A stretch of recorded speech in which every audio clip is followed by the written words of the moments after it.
gudoomiyaha ururka samafalka ee kaalmee kuwan cabdimaalig muuse coldoon ayaa deeq lacageed ka gudoomay ururka haweenka hanaqaad deeqdan lacageed oo gaadhaysay 3,000 oo dollarka Mareykanka ayaa loogu deeqay Cabdalle Maxamed Aadan Dhagasoog oo uu haleelay xanuunka dhimirku qoyska uu ka soo jeedaana ay awoodi waayeen kharashka daweyntiisa isla markaana dhowr sano ku noolaa geed hoostii oo ay silsiladi lugta kaga xidhnayd soona maray dhibaato badan iyo duruuf nololeed oo adag allaha raxmaanka ayaa haleelsiiyey cabdimaalig muuse coldoon oo u bandhigay bulshada Soomaalida oo ka damqatay nolosha xanuunka badan ee uu ku nool yahay dhibanahaasi waxaana si wada jir ula hadlay warbaahinta gudoomiyaha ururka samafalka ee kaalmee kuwan cabdimaalig muuse coldoon kaltuun miro waqaf iyo sahra xirsi oo ahayd wakiilka deeqdaasi lacageed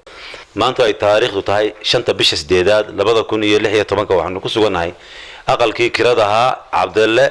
Aadan Maxamed ninkii qabay xanuunka dhimirka inta ka badan 20 sanadood xidhnaa silsiladii ku xidhnaydna lugta jartay ee ku noolaa duruufta adag bacadka dhaxanta cidlada daryeel la'aanta aanu soo bandhignay hadaan nahay ololaha kaalmee kuwan ololaha soo ka shaqeeya istuska dadka dayarta ee dhiban iyo inta ladan say wax looga qabto xaaladiisa markii aanu soo bandhignay dad badan ayaa soo kaalmeeyay Cabdalle u kacay ka damqaday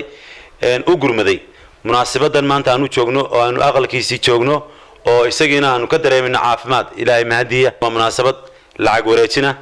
hablaha ururka hanaqaad group oo habla badan urur samafala oo arrimo badan qabta oo khayriya hablahaasa insha Allah lacag nagu wareejinaya biidin ilaahay kariim lacagtani waxay daba socotaa kadib markii aanu Cabdalle xaaladiisa baahinay hadaan nahay ololaha kaalmee kuwan waxaanu u mahadcelinaa munaasabadan dadkii bilaabay hawsha bilaabay ee ugu horeeyay wasiirka arrimaha gudaha Soomaaliya oo ku xigay wasiirka hawlaha guud ee Soomaaliland waxaanu maanta ugu nimi oo aanu soo booqanay inankii xanuunsanayay Cabdalle khayrkeeda iyo ajarkeeda iyo xasanaadkeeda intaba uu iska leeyahay cabdimaalig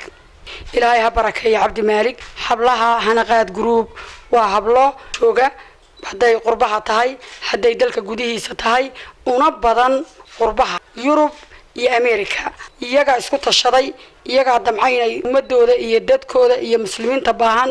intaba ay caawiyaan waxay soo direen lacag dhan 3,000 oo dollar waxaan ku wareejinayaa cabdimaalig allaha raxmaanka subhanahu wa ta'ala ajar iyo xasanaad ka siiyo walaalkeen cabdimaalig muuse coldoon